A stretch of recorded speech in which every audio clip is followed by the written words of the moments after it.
Salut à tous, c'est Hugo de la chaîne NSS et je vous souhaite un très joyeux Noël. Et si vous regardez cette vidéo après Noël, je vous souhaite quand même plein de bonnes choses. Aujourd'hui, on va refaire un petit tour du côté des tutos professionnels, dans le sens où c'est des tutos qui vont plus vous servir pour des prestations auprès de clients. Et là, en l'occurrence, on va voir comment faire une présentation de site internet. Alors, je dis site internet, mais comme vous allez le voir ou comme vous l'avez vu dans l'introduction, ça peut aussi être une chaîne YouTube ou quoi que ce soit d'autre. On va dire que c'est plus une page internet en général. Et du coup, on va voir comment la présenter en 3 dimensions pour que ça donne quand même un peu plus de cachet qu'une simple page en 2D. Et pour ça, je vous propose de passer tout de suite sur Premiere Pro.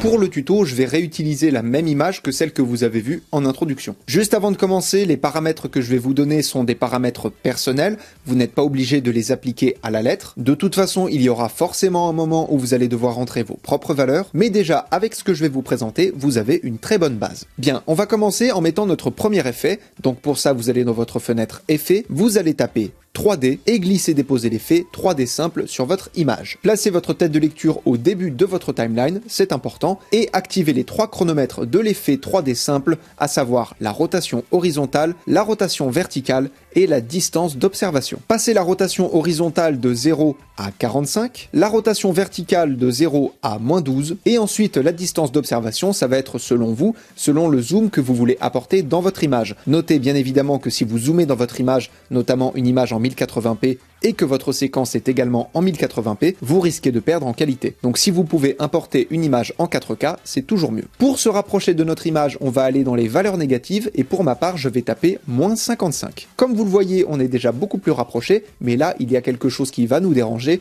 il y a un trou, et on va devoir déplacer notre image pour combler ce trou. Pour ça, vous allez simplement utiliser le paramètre de position, et déplacer votre image vers la gauche. En l'occurrence, pour moi, c'est la gauche. Là, on est déjà beaucoup mieux, et je peux même agrandir un petit peu ma distance d'observation, c'est-à-dire m'éloigner un peu de mon image. Là, je suis passé à -47 et comme on le voit dans le coin, on n'a toujours pas de trou. Donc pour l'instant, tout ce que vous avez fait, c'est orienter votre image en 3D et la replacer au centre. Jusque-là, pas de problème. J'aimerais attirer votre attention sur un détail avant de continuer. Par exemple, si vous importez une image et que le centre de votre image est décalé, c'est-à-dire que là, en l'occurrence, les miniatures sont décentrées, elles ne sont pas au centre, elles sont vers la gauche, j'aimerais vous montrer un effet qui va vous permettre de recentrer votre sujet au milieu de votre image sans pour autant créer de trous. Dans votre fenêtre Effets, vous allez taper l'effet Décalage, que vous glissez-déposez sur votre image, et là, dans vos options d'effet, vous avez le paramètre décalé vert, donc avec les mêmes propriétés que le paramètre position, sauf que là, quand on va déplacer notre image, on va simplement répéter le motif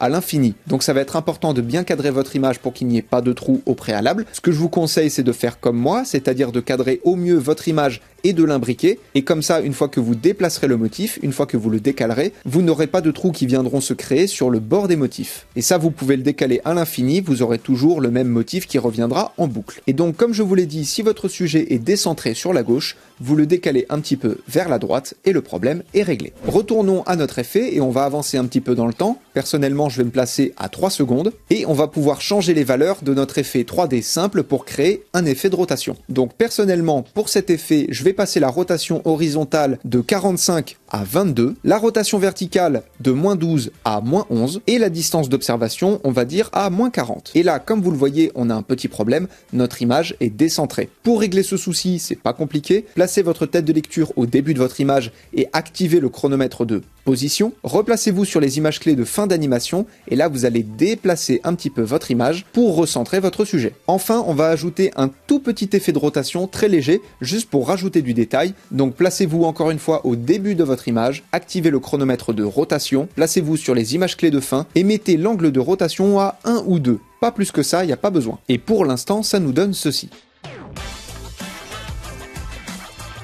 Dans votre timeline, sur votre image, vous allez faire un clic droit, imbriquer, OK, et maintenant on va pouvoir passer à la deuxième étape. Vous le savez, en audiovisuel, quelque chose qui est très important, c'est le focus, c'est la mise au point. Et là, en l'occurrence, on va créer une mise au point artificielle pour mettre une zone particulière de notre image nette et le reste sera flou. Pour ça, dans votre fenêtre effet, vous allez taper flou et glisser-déposer l'effet flou gaussien. Alors, il y a d'autres effets de flou, notamment un caméra blur, ce qui, en toute logique, serait plus efficace. Mais pour ce qu'on veut créer, le flou gaussien fait largement le travail et surtout, l'effet caméra blur crée un effet un petit peu de glow sur le texte notamment et c'est pas ce qu'on veut. Donc, une fois que vous avez glissé-déposé l'effet flou gaussien, vous allez faire un clic sur la petite formule forme ovale jusqu'ici pour créer un masque d'ellipse, comme c'est marqué, c'est-à-dire un masque arrondi. On va venir l'étirer vers le bas et vers le haut, et vous pouvez aussi un petit peu l'étirer sur les côtés si vous voulez, et on va le faire tourner, on va le mettre dans le sens de l'orientation de notre image, à peu près comme ceci. Et je vais le replacer au niveau de la zone que j'ai envie de mettre nette, c'est-à-dire à peu près ici. On va maintenant augmenter notre valeur de flou, on va la faire passer à 15, et là on va remarquer deux petits problèmes. Premièrement, le flou ne se fait pas au bon endroit, donc dans vos options d'effet, cliquez sur la case inversée, ce qui bien évidemment rend les côtés flous et le centre net, mais comme vous le voyez avec les contours du masque, il n'y a pas ou peu de transition entre la netteté et le flou, et donc on va venir augmenter les contours progressifs pour créer cette transition. Dans les options d'effet, au niveau des contours progressifs du masque, je vous conseille de passer de 10 à environ 350-400. Bien évidemment, vous pouvez augmenter plus, ça c'est comme vous voulez. Et ensuite, on va agrandir notre masque, on va l'étendre un peu plus, puisque sinon la zone de netteté va se résumer à cette petite forme juste ici, et c'est pas ce qu'on veut encore une fois. Donc on va passer l'expansion de 150 à 200 environ. Ce qui fait que maintenant, on a quelque chose de très progressif, notre zone au centre est nette, alors que sur les côtés, comme on le voit, c'est flou. Dernier effet, pour renforcer cet effet de 3D et donner un peu plus de mouvement, on va créer un effet concave. Autrement dit, on va la déformer pour étirer les coins. Pour cela, vous allez dans votre fenêtre effet, vous développez les effets vidéo, vous allez dans déformation, et là vous avez lens distortion, ou alors vous avez la déformation d'objectif, mais bien évidemment c'est le même. Vous le glissez-déposez sur votre image, et vous passez le paramètre de courbure, donc le tout premier, de 0 à moins 10. Vous pouvez mettre un petit peu plus ou un petit peu moins, ça c'est comme vous voulez. Personnellement, moins 10, c'est une valeur qui me va très bien. Et pour terminer cet effet, vous allez faire un double clic dans votre séquence imbriquée pour retourner à l'intérieur. Vous sélectionnez votre image et dans les options d'effet, au niveau de l'effet 3D simple, vous allez cocher la case reflet spéculaire. Ce qui va nous créer un effet de lumière qui va agir selon le mouvement de la 3D. Et c'est pour ça que ça va être important et intéressant de créer cet effet avec différents angles pour voir les mouvements de la lumière, pour voir son comportement. Dans votre timeline, vous pouvez fermer la séquence imbriquée en cliquant sur la petite croix qui vous remet dans votre séquence principale. Juste avant de vous montrer le résultat final, je tiens à préciser qu'avec l'effet déformation d'objectif, votre image va être un petit peu modifiée. Donc si vous ressentez le besoin de faire des modifications de position à l'intérieur de votre séquence, bien évidemment, n'hésitez pas à le faire. Mais du coup, une fois que vous avez une animation qui vous plaît, ça vous donne ceci. Si c'est la première fois que vous tâtez la 3D, ça peut être un petit peu compliqué au début de gérer l'inclinaison et de gérer les mouvements pour faire quelque chose de propre, mais ne vous inquiétez pas, ça viendra en venant et ça viendra en vous entraînant, comme pour tout dans la vie finalement. Et honnêtement, on voit vraiment la différence entre une simple page internet en 2D et ce qu'on vient de créer, donc en 3D avec des mouvements, de la lumière, etc. Ça rend quand même vachement mieux. Bref, ce tuto peut vous servir pour des clients ou même pour vous, et en attendant de vous retrouver le jour de l'an, apprenez, utilisez et progressez dans vos montages. La plateforme pour me soutenir ainsi que mes 2 comptes Instagram et le serveur Discord sont dans la description de la vidéo. Je vous souhaite encore un très joyeux Noël, je vous fais des bisous et à plus.